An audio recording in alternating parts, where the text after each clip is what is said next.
Halo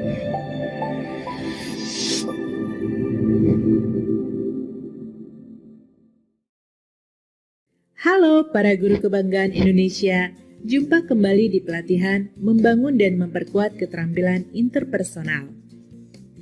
Di video bagian kedua ini, kita akan membahas mengenai teknik berkomunikasi secara tertulis dan teknik berkomunikasi secara nonverbal. Anda sudah mempelajari bagaimana komunikasi dalam bentuk verbal dan dalam bentuk mendengarkan. Selanjutnya, kita akan membahas tentang komunikasi secara tertulis. Pada komunikasi secara tertulis bisa dilakukan dalam format pesan singkat. Ini seperti melalui SMS atau WhatsApp atau layanan lainnya, surat elektronik atau surat biasa, baik yang ditulis tangan atau menggunakan komputer, dan memo. Seorang guru perlu memiliki kemampuan berkomunikasi secara tertulis dengan baik. Salah satu tugas Anda adalah memberikan komentar dan umpan balik pada tugas, pada hasil ujian tulis siswa, atau bahkan pada rapor siswa. Bentuk umpan balik dengan komunikasi tertulis di masa modern dapat melalui email atau surat elektronik, pesan singkat di WhatsApp, atau informasi resmi yang ditayangkan di situs web sekolah.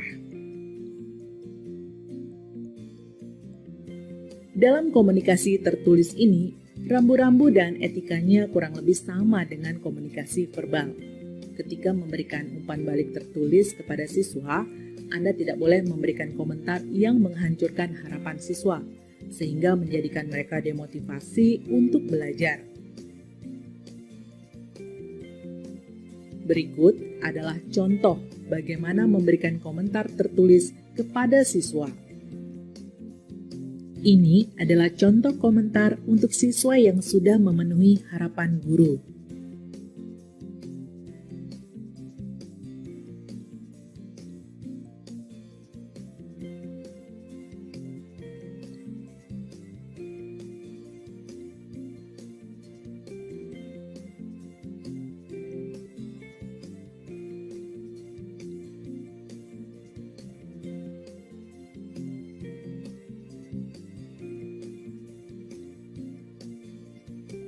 Ini adalah contoh komentar untuk siswa yang perlu perhatian untuk meningkatkan prestasi dan motivasi belajar di tahun depan.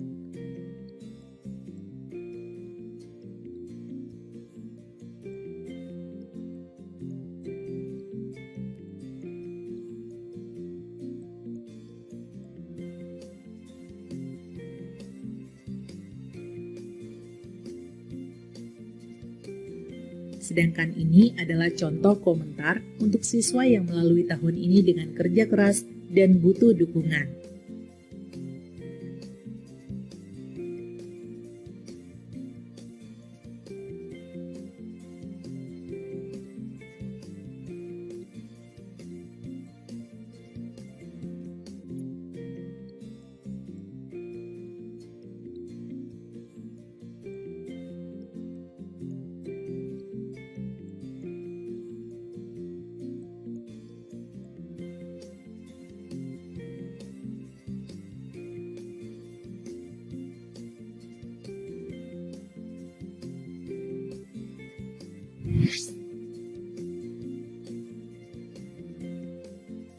Anda sudah mempelajari bagaimana berkomunikasi secara verbal yang tepat, bagaimana mendengar dengan penuh perhatian, dan bagaimana berkomunikasi secara tertulis.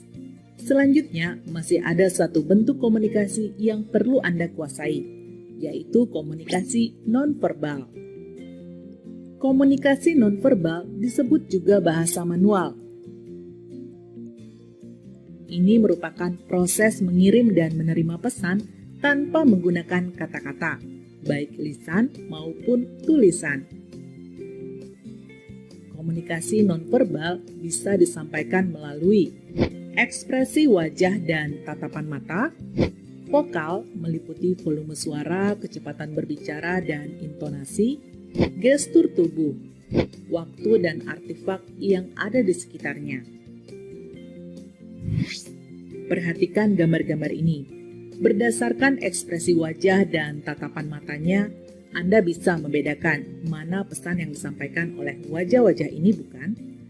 Marah, sedih, takut, dan bahagia. Jelas ya perbedaannya? Dan ketika orang tersebut berbicara, Anda bisa mengidentifikasi emosinya melalui intonasinya saat berbicara. Lalu gestur tubuhnya seperti apa? Jika Anda bisa menerjemahkan sinyal-sinyal nonverbal ini dengan baik, maka saat Anda akan berkomunikasi dengan orang yang dimaksud, pesan yang ingin Anda sampaikan atau Anda bahas bisa dikomunikasikan dengan baik. Nah, demikianlah akhir dari pembahasan ini.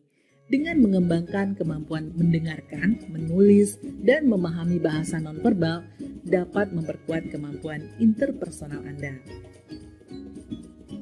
Salam luar biasa dan terima kasih.